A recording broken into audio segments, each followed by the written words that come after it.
Hello guys, welcome back to my channel. So Java series का एक और नया वीडियो में आपका स्वागत है। तो आज हम लोग देखेंगे क्या स्विच एक्सप्रेशन क्या होती है। तो जावा 12 में स्विच एक्सप्रेशन फास्ट इवेलुएट होती है। ठीक है, तो इसका क्या क्या फीचर्स है ये फास्ट देख लेती है। देन उसके बाद प्रोग्राम में इम्प्लीमेंट करके भी देखते हैं। उसके बाद switch statement and switch expression के दो क्या डिफरेंस है वो भी हम लोग देखेंगे। ठीक है, तो स्विच एक्सप्रेशन का क्या क्या फीचर्स है ये है क्या एक्सप्रेशन बेस्ड। ठीक है, एक्सप्रेशन बेस्ड मतलब एक्सप्रेशन से हम लोग ये लिखते हैं। इसका कोई return type also being present means हम लोग का स्विच में कोई रिटर्न टाइप नहीं रहता है बट यहाँ पर रहता है। हम लोग यहाँ पर कंट्रोल फ्लो को स्टॉप करने के लिए कोई भी ब्रेक कीवर्ड नहीं लिखते हैं। और हम लोग वहाँ पर क्या होती है मल्टीपल प्लेसेस एक साथ नहीं लिख सकते बट यहाँ पर ये चीज़ हो सकता है। ठीक है, तो हम लोग एक एग्जांपल के साथ इफ स्विच स्टेटमेंट का फीचर देखते हैं। तो क्या होती है तो केस स्विच करके एक क्लास बनाया, उसके अंदर हम लोगों ने मेन को पास किया। तो यहाँ पर एक इंट रोल आईडी करके एक रोल आईडी डिफाइन किया। तो देन हम लोग क्या किया, एक यूज़र रोल करके एक स्ट्रिंग को डिफाइन किया और उसके अंदर से हम लोग स्विच का रोल आईडी पास कर दिया।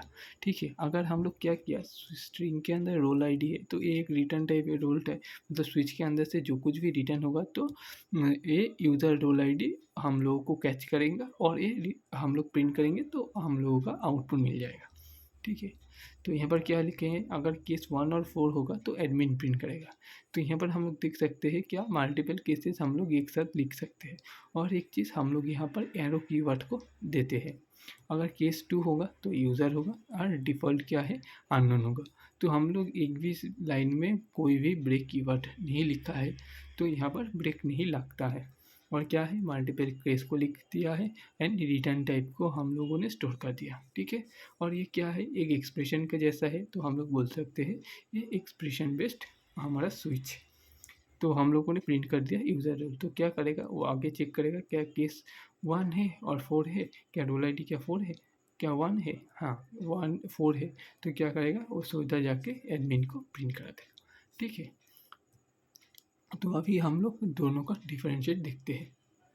तो हम लोग एक प्रोग्राम पे चलाया जहाँ पर हम लोगों ने एक स्विच का प्रोग्राम लिखा। ठीक है, तो एक क्लास ए डिफाइन किया, उसके अंदर में हम लोग मेन मेथड को लिखा और डे को पास कर दिया। ठीक है, तो स्विच के अंदर से डे पास होगा और हम लोगों को जो रिटर्न है वो डे स्ट्रिंग नामक एक वेरिएबल पे स्टोर करा।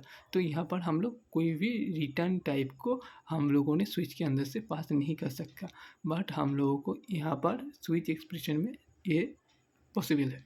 ठीक है, तो क्या है केस 1 अगर होगा तो क्या होगा मंडे होगा और ब्रेक कर देगा। ब्रेक क्यों लिखा, जैसे केस 1 से केस 2 अलग हो जाए, नहीं तो कंट्रोल फ्लो केस 1 से केस 2 चला जाएगा। ये पिछली वाले वीडियो में हम लोग बुझाया है कैसे कंट्रोल फ्लो एक ब्लॉक से और दूसरे ब्लॉक पे चला जाता है। केस 2 क्या है ट्यूसडे है, ब्रेक हो जाएगा। केस 3 अगर 3 होता है तो वेडनेसडे है, ब्रेक हो जाएगा। केस 4 क्या है थर्सडे है, ब्रेक हो जाएगा। केस 5 क्या है फ्राइडे है, दिन ब्रेक कर जाएगा। केस 6 है तो सैटरडे होगा और 7 है तो संडे होगा, नहीं तो इनवैलिड डे होगा। तो यहाँ पर देखिए तो हम लोग क्या किया, हम लोग इस स्टेटमेंट के अंदर में ब्रेक को लिखा। हम लोग यहाँ पर कोई भी रिटर्न टाइप को नॉट मेंशन करके ओनली स्विच को पास किया और ये एक नहीं एक्सप्रेशन बेस्ड है। तो ये नॉर्मल स्विच का स्टेटमेंट है तो ये एक डिफरेंशिएट हो जाता है। तो और एक चीज़ हम लोगों ने ब्रेक कीवर्ड को लिखा है। ठीक है, ये दो तीन चीज़ ये स्विच और स्विच एक्सप्रेशन को डिफरेंशिएट करता है। और एक चीज़ स्विच में हम लोगों का एक्सप्रेशन स्लोली चलता है कंपेरेटिवली स्विच का एक्सप्रेशन। तो नाउअडेज़ हम लोगों को अगर कोई टाइम कॉम्प्लेक्सिटी का एरर आया व कोई हम लोगों को मेमोरी सेव करना चाहे, कोड का लेंथ कम करना चाहे तो हम लोगों ने ये स्विच एक्सप्रेशन को यूज़ कर सकता है। Thanks for watching. If you need the lecture is valuable please like share subscribe to my channel. Bye, happy learning.